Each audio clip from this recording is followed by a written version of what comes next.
17 days away from the spring game. Are you already making plans for how that's going to look? Adam, we really are. The landscape of college football is changing, and transfer portal changes your numbers in the spring. Your handling of your roster is different. So I think we'll see spring games look differently moving forward. A lot of my friends are not having one. Right. And we decided that we'd be better off without ours being on TV. Because we'd rather have them come and watch a practice and get to know our players with the ACC network. So we're going to have a fun spring game. It's an opportunity to see the two new quarterbacks play that are in competition. It's an opportunity to see a lot of young guys. Right. If you want to come and see old Marion Hampton, you're probably not going to see him very long, so you better get there early. But that's just what it is. It's really more young guys in front of a crowd preparing for next fall. Mack Brown is joining us here on the Adam Gold Show. Before we get to new quarterbacks, let me ask you about your most recent old quarterback, and I use obviously old in serious air quotations here. How did the pro day go? What are you hearing? And I know you guys don't put any stock into mock draft because we should just mock them. Everybody who does one says, well, he's my second-ranked prospect. Then why is he the fourth quarterback on your mock draft? What have you heard about Drake Maye? Adam, Drake had a great pro day. We had every team represented. We had a couple of head coaches. We had some general managers. We had over 100 staff members here from pro teams, pro scouts, whatever, most we've ever had. And Drake looked great. He threw 80 to 100 balls, and I think he wishes he had 3 of them back, and that's pretty good. He threw 169 yards, I think, on the money. He worked really, really hard. He's in great shape. In fact, we felt like every player that was there didn't hurt themselves or improved themselves for the draft or for free agency. And they even specifically mentioned, some of them mentioned British Brooks and how good he looks. And he's a guy that was a special teams captain. So we felt like our pro day was really good. You can't go on the projections of draft day. Obviously, one move late changes everybody's moves. So for somebody to tell you this is what's going to happen, they've never been in that draft room, and we've got a number of ex-NFL coaches on our staff, and we have them sit down with our players and tell them how to handle the combine. How do you handle scouts and head coaches and coordinators when they come in and sit down and visit with you? What should you do on draft day? What is it really like? So we try to educate our guys to get them ready for whatever happens. Mack Brown is joining us here. Look, we've all watched Drake play. We know how good he is. We know he's got a great arm. We know he's a great athlete. We know he's an accurate thrower.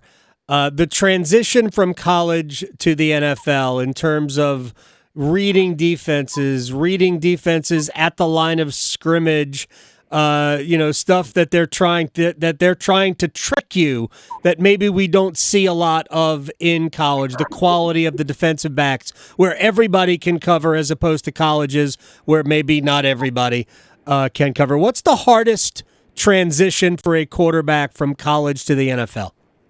I think it's just the speed of the game. They have to get the ball out of their hands quicker. There's less time for a guy to be open, so he's really got to anticipate the throw.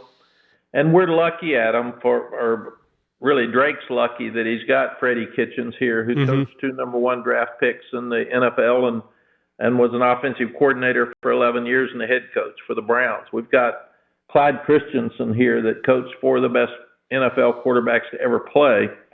And we've got Chip Lindsey, who had 2 of his guys go to the NFL. So those guys can all really help Drake prepare for what's coming up here soon for him. But I think and he's got Sam Howell. Sam just went through a year of this in the draft, and it didn't end up like Sam wanted to. But then he starts for Washington, and now he's already traded. So Sam and Drake are very, very close, and they talk all the time. So and Drake's got a great family.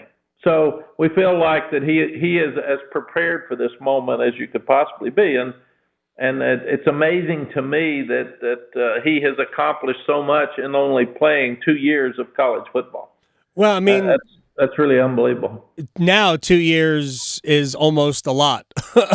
2 years in one place is almost a lot. Mack Brown is joining us here on the Adam Gold Show. I'm going to ask you about the state of play in the college game in a second, but walk me through what you're looking at in terms of the next quarterback. You went from NFL quarterback to NFL quarterback. Which is the next guy who's going to be an NFL quarterback? Well, we've got two guys that are competing right now. Both of them are very talented, and we're excited about them, and they're competing at a high level. You've got Connor Harrell, who played in the bowl game. He played in the Campbell game. He runs 4.4. He's really smart. He knows the system. He's been around, and he's having a good spring. And then we brought in Max Johnson, who started at LSU and started at Texas A&M. He's thrown over 900 balls in the SEC, and he's looking really good right now. So that's another reason to come out to the spring game. You get to see both guys and see who is going to be the heir apparent for Drake Maye. All right, you brought it up first, so I want to get to a couple of things, and I know we don't have a ton of time, but I'm just curious the way you look at where we're headed. I mean, honestly, the transfer portal, which makes your job so much more difficult in terms of building and managing and maintaining a roster. And I understand maybe I don't understand all of it, but it has to be difficult for you, especially as rapidly as all this has changed over the last 4 or 5 years. NIL, I'm not sure it's as big a deal as the transfer portal is. But how do we fix all of this? Is it as easy as collective bargaining would give schools more certainty as well? I think, Adam, we're headed toward an NFL model. When we made decisions to go to NIL and transfer portal, I'm not sure we realized that the combination of both of them would be so very difficult for colleges across the country. Mm-hmm. And every college coach would tell you they're happy that the young guys are getting paid, or the athletes. Right. Everybody. There's been amazing stories, whether it's Tylee Kraft having more money to help the cost that the NCAA will not pay for his cancer treatments, whether it's young guys helping their moms pay house payments, whether it's parents getting to see games where they never did before. So every coach would tell you NIL's good. What we didn't do is look at possible consequences, and we didn't put any caps, guidelines in the group. And the only group out there that's paying players other than us is the NFL. So we're headed, in my estimation, toward the NFL model. And that obviously doesn't help the transfer part of it. The transfer part of it, we lost who we were, and guys were transferring all over the place. Then we said nobody going to transfer except once, and then that got a little crazy, and especially with the Tez Walker situation. And then we've gotten back now to where they can transfer anytime they want. You can transfer 3 times a year if you want to. So there's got to be a balance with all this stuff. There's got to be some common sense. There's got to be some balance. Let's get a salary cap like the NFL. Let's pay the left tackle a certain amount and the right guard a certain amount, and then the quarterbacks are going to make more in the NFL than the other players. And let's do it through the university. And let's not we're really getting donor fatigue because we're asking our donors for so much money for facilities, coaches' salaries, season tickets, and now we're asking them at North Carolina to pay for 28 sports for NIL. And that's just, guys, they got caller ID, they're going to quit picking up the phone because we wear them out when we're calling them asking for money. But I think we're in a good place. The game's very popular. Everybody's had a playoff except us for years, and now we've got one. So there's so many positive things going a lot of smart people just need to get in a room very quickly and have some urgency about making sure that we put together the best combination of what is best and fair for the players with NIL, the coaches with NIL, and the transfer portal. All right, let me close on this, and I like a lot of the things that you and I talk about. I appreciate that you are willing to delve into the bigger picture stuff about college sports because it is important. Do you get the sense? Well, let me ask you just about the league. How do you feel about the foundation of where the ACC is right now? Adam, I think everybody loves the ACC that's been in it. And I'm a historian. I love looking back at rival games and whether it was Texas and Oklahoma, whether it was Nebraska, Colorado, and then Oklahoma, Nebraska quit playing, and Nebraska, Colorado quit playing. Those are games we all loved growing up when Texas and Texas A&M, regardless of who you were on Thanksgiving. Yeah, you were going to sit and watch the Texas A&M game, and then it went away, and now it's coming back. So I think the whole thing that everybody has to look at now is the reality of it. It's about the dollar, and how can you pay salaries for your staff and keep them at a high level unless you have as much money as other people. So I know that our commissioner, as well as a lot of the others, are looking at what they can possibly do to enrich the programs that are in their conferences so they can compete nationally.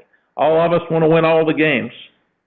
NIL has made it even tougher to compete at a high level unless you've got a lot of money coming in. So I think that's what's happening with realignment as people are looking at not what they feel like is most comfortable, not what they feel like is most fun, but now we've got to look at what's best, and that's why you have so much conversation across the country with some looking at other places and some not, just because everybody's trying to do what's best for their program.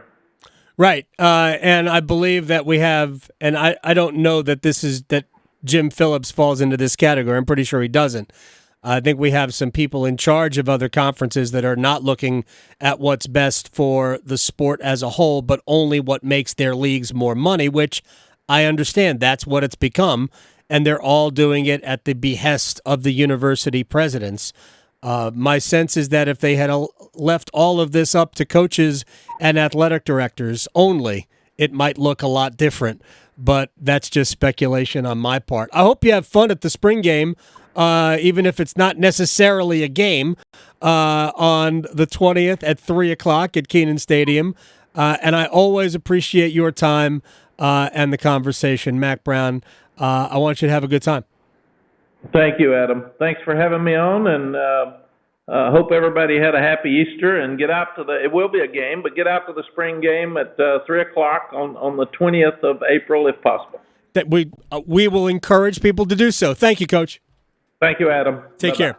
Mack Brown here on The Adam Gold Show.